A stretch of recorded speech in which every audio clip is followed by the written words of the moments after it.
Good morning, sophomores, or the two of you that watched this video.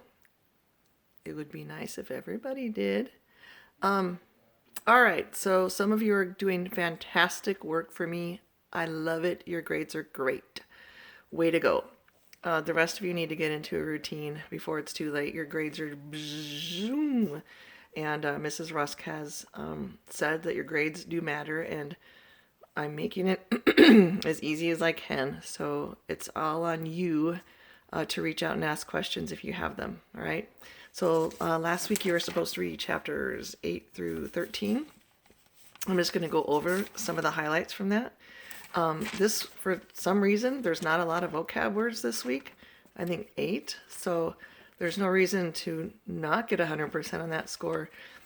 Next week, I'm giving you all the rest of the words, and I think it's like 30 or something like that. So you'll have, but it's over 2 weeks. So anyway, and then you'll be done with that. Nice, huh? I'm going to release the quiz on the reading from last week today, and you'll have 24 hours to take it. Do not cheat. Do your own work, because that's what warriors do.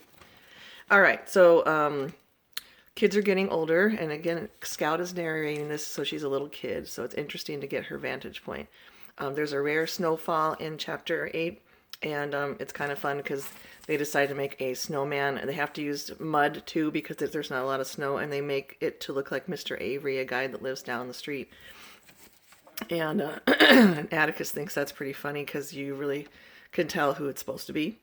There's a fire, and Miss Maudie's house is on fire in the middle of the night, and Scout's dad takes her and Jim out, and they're watching on the street, but it's cold, and someone puts a blanket around them, and of course you know that that's got to be Boo Radley.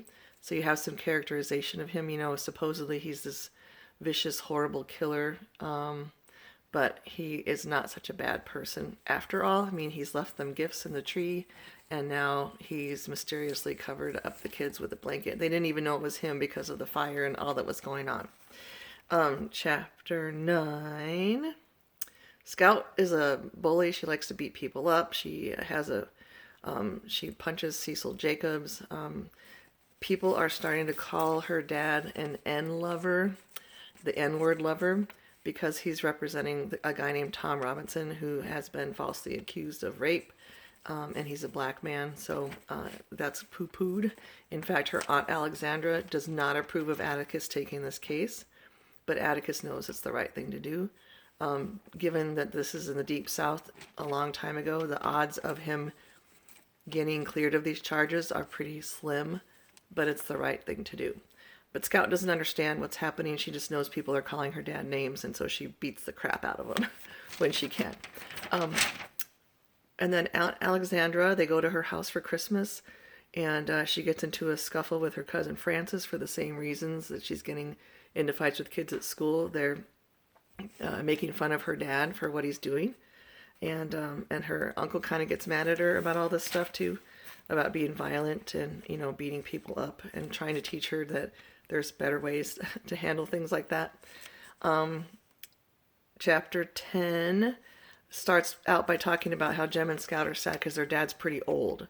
Atticus is an older dad, and because of that, he's not real active. Like, he doesn't really like throwing the football around, and they look at him as kind of frail. But they find out when there's a rabid dog who has an interesting name. It's Tim Robinson, right? Yeah. Or Tom Rob. No, sorry, that's not him. Who is it? It is... I can't find it now. Okay. Oh, Tim Johnson. The dog's name is Tim Johnson, and it's got rabies. It's walking down the street. Calpurnia gets the kids inside and calls Atticus, and we find out that he is an excellent shot. In fact, he's known for that. The sheriff actually asks him to shoot the dog, and he does. And now the kids are like, whoa, our dad is good at some stuff. In chapter 11, there's a mean old lady on the street, of course. The lady that says, "Get off my lawn." She's always saying horrible things to the kids. Atticus, of course, always tells them to ignore it, and to be polite. But Jem just loses his mind once, and he basically destroys some of her flowers, and she gets really upset about it. And Atticus says that Jem has to make amends by doing whatever Mrs. DeBose wants him to do, which turns out to be reading to her. And of course, that's the last thing he wants to do. And you'll find out that, well, you start to find out that she's really sick. And there's a reason why she wants him to read to her. It's to help her get through some stuff, but you'll find out later. And chapter 12, Atticus is out of town, and Calpurnia takes Scout and Jem to the black church that she goes to called First Purchase Church. And it's kind of fun. It's a little bit of a role reversal as far as racism goes, because a couple people there don't want the white kids there. Like, they feel like that's wrong. And Calpurnia stands up for them. And then, of course, they're welcomed by Reverend Sykes, and they love the experience. It's just different because there's only one hymn, and a guy just starts singing, and then the parishioners, the people going there, sing after him. They repeat, and they find out that's because a lot of the people that Calpurnia knows, they don't know how to read yet. So that's kind of sad.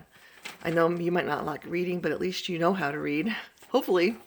And then chapter 13, Aunt Alexandra, she's kind of nosy. She swoops in because she doesn't like the sketchiness of what's going on with Atticus defending Tom Robinson, the community kind of getting riled at him. And then we find out that she has dirt on like all the families in Macomb County. Like, she knows all the history, and there's a lot of stereotypes too about this family's like this and this family's like that. And she's very judgmental, not the nicest character. She also thinks Scout is way too tomboyish and wants to slap her butt in a dress and take those overalls. She also wants Calpurnia out of the picture, and even talks to Atticus about letting her go, which is, Atticus doesn't stand up against or to his sister very much, but he does over Calpurnia. He's like, she's staying.